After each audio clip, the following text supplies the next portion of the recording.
The story revolves around a married couple who experience an inexplicable, primal hunger for bread that awakens them in the middle of the night. The protagonist is shaken awake by his wife, who insists that they need to eat something immediately, specifically bread. Despite the late hour, her urgency convinces him to get dressed and head out into the cold streets of Tokyo to satisfy this strange craving.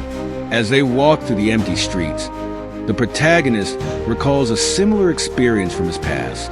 Years earlier, he and a friend had attempted to rob a bakery, driven by an almost instinctual need for fresh bread.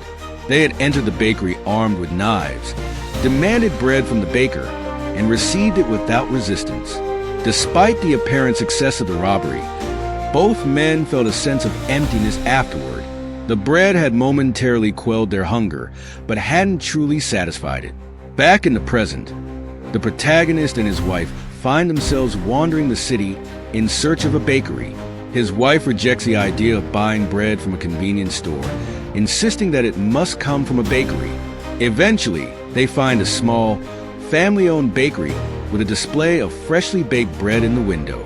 Despite the bakery being closed, the couple is unable to resist the overwhelming hunger and decides to break in. Once inside, they begin eating the bread ravenously. While the bread is warm, soft, and fresh, it does little to truly satisfy their insatiable hunger. Desperation sets in as the couple consumes more and more bread, filling their arms with loaves and pastries. Even after eating until they're physically full, the hunger lingers, an insatiable force that seems to have no end. As dawn breaks and they return home, the couple realizes that this hunger is something they cannot escape. It is not a physical need, but a deeper, almost supernatural craving that will continue to haunt them. They silently acknowledge that this will not be the last time the hunger drives them to commit such an act.